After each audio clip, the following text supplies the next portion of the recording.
ஆண்டவராகிய இயேசு கிறிஸ்துவின் நாமத்தினாலே உங்கள் யாவருக்கும் அன்பான வாழ்த்துக்களை நான் தெரிவித்துக் கொள்கிறேன். மற்றொரு காலை பொழுதில் உங்களை சந்திப்பது மிகுந்த மகிழ்ச்சி. இந்த நாள் உங்கள் ஒவ்வொருவருக்கும் ஆசீர்வாதமான நாளாய் மாறுவதாக. இன்றைக்கு நான் உங்களோடு சொல்லப் போகின்ற கர்த்தருடைய வார்த்தை யோவான் 12ஆம் அதிகாரம் 24ஆம் வசனம்.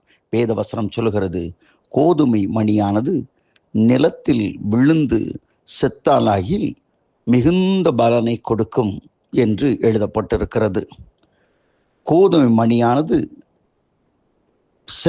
செத்தாகில் மிகுந்த பலனை கொடுக்கும். கோதுமை மணியானது செத்தாயில் மிகுந்த பலனை கொடுக்கும் என்று எழுதப்பட்டிருப்பதை நாம் பார்க்கிறோம். அன்புக்குரிய சகோதர சகோதரிகளே, இந்த வசனம் ஒருவேளை நீங்கள் எல்லோரும் வேதாகமத்திலே வாசித்திருக்கு. கோதுமை மணியானது நிலத்தில் விழுந்து செத்ததாகில் மிகுந்த பலனை கொடுக்கும் என்பதுதான் இந்த வசனத்தின் பொருள். இயேசு கிறிஸ்து தான் மரிக்கப் போவதை குறித்தும் அந்த மரணத்தின் மூலமாக ஜனங்கள் பெறப்போகிற ஆசீர்வாதத்தை குறித்தும் அவர் சொல்லுகிறார். தன்னுடைய மரணத்தின் சாக கொடுக்கிற அனுபவம் என்று அநேருக்கு ஆசீர்வாதங்களையும் நன்மைகளையும் கொடுக்கும் என்று நினைக்கிறோம். உலகத்தின் அநேக நேரங்களிலே ஐயா ஏன் பொழப்பும் கூட செத்த பொழப்ப மாதிரி தான் இருக்குதுய்யா. நிறைய காரியத்தில் நான் கஷ்டப்படுறேன், நிறைய காரியத்தில் நான் வேதனைப்படுகிறேன், என்னென்றே என்னால் புரிந்து கொள்ளவே முடியவில்லை என்ற கலக்கத்தோடு இருக்கிறீர்களோ, தேவனாகிய கர்த்தர் உங்களோடு பேசுகிறார். நீங்கள் ஏன் கலங்க வேண்டும்? பயப்படாதிருங்கள். நீங்கள் ஏன் கலங்க வேண்டும்? நீங்கள் ஏன் வேதனைப்பட வேண்டும்? ஆண்டவராகிய கர்த்தர் உங்களை திடப்படுத்துகிறார். இன்றைக்கு ஒருவேளை நம்முடைய சூழ்நிலைகள் ஒரு மரணத்துக்கு ஒப்புக் கொடுக்கிற ஒரு அனுபவத்தை போல கடந்து போகலாம். ஆனால் ஒன்றை நீங்கள் நினைத்துக் கொள்ளுங்கள், உங்களுக்காக மரித்த ஒருவர் இருக்கிறார். அவர்தான் என் ஆண்டவராகிய இயேசு கிறிஸ்து.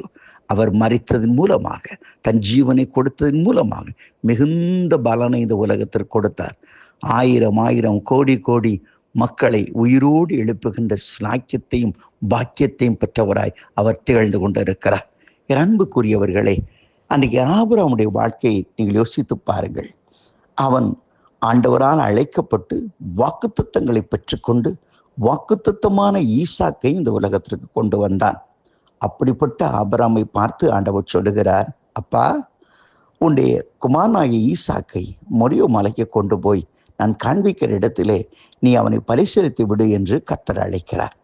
என் அன்புக்குரியவர்களே, ஒரு சாவின் அனுபவத்திற்கு கர்த்தர் அழைக்கிறார். ஆனால் ஆபிரகாமுக்கோ கொஞ்சம் கூட அவன் பயந்தது போல தெரியவில்லை. எந்த நடுக்கமும் இல்லை, எந்த பதஷ்டமும் இல்லை. யாரிடத்திலும் அவன் பதறி கூட ஒரு வார்த்தை சொல்லவில்லை. தன் குமாரனை அழைத்து கொண்டு மலைக்கு போகிறான். பலிபிடத்தை கட்டுகிறான். பலிபிடத்தின் மேலே பிள்ளையும் வைத்து கட்டுகிறான். என் அன்புக்குரியவர்களே, அவனை சாக கொடுக்க வேண்டும் என்ற நேரத்தில் தான் கர்த்தர் அவனோடு இடைப்பட்டு அங்கே சிக்கியிருக்கின்ற ஒரு ஆட்டை அவனுக்கு காண்பித்து அவர் சொல்லுகிறார், நான் யெகோவா ஈரே. யெகோவா ஈரே, குறைவுகளை நிறைவாக்குகிறவர். இன்றைக்கு உன் வாழ்க்கையில் ஒருவேளை கர்த்தர் யெகோவா ஈரையா வெளிப்பட வேண்டுமானால், கோதுமை மணியானது நிலத்தில் விழுந்து செத்தாராகி மிகுந்த பலனை கொடுக்கும் என்று ஆண்டவர் சொல்லியிருக்கிறார் அல்லவா? அதை போல இந்த மரணத்துக்கு உட்பட்ட இந்த வாழ்க்கையானது, அல்லது வியாகுலத்துக்கு உட்பட்ட இந்த வாழ்க்கையானது ஒரு மிகுந்த பலனை கொடுக்கும். தயவு செய்து மறந்து விடாதிருங்கள்.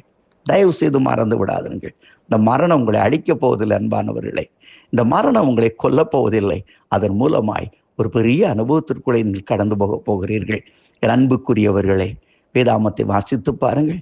அன்றைக்கு மொர்தெக்காய் போய் அந்த அருமையான எஸ்தர் இடத்துல சொன்னான் அல்லவா, போமா அங்கே போய் சொல், நீங்கள் ஜனங்கள் படுகிற பாடுகளை சொல் என்று அனுப்பி வைத்த பொழுது அவள் சொன்னால், நான் செத்தாலும் சாகிறேன் என்று. அவள் நினைத்தால் இதன் மூலமாக எனக்கு மரணம் தான் ஒருவேளை வருமோ என்று.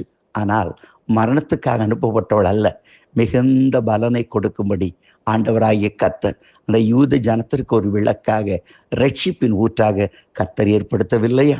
என் அன்புக்குரியவர்களே, மரித்து போன லாசருவை உயிரோடு எழுப்ப போகிறோம் என்று சொன்ன பொழுது தோமா சொன்னான், நாமும் அவரோடு மரிக்கும்படி நாம் போவோம் ஐயா, வாங்க என்று சொல்லி எல்லாரையும் பெத்தானியாவுக்கு அழைத்தார். நாம் மரிக்க போவோம். ஆனால் மரிக்க ஆண்டவர் கூப்பிடவில்லை.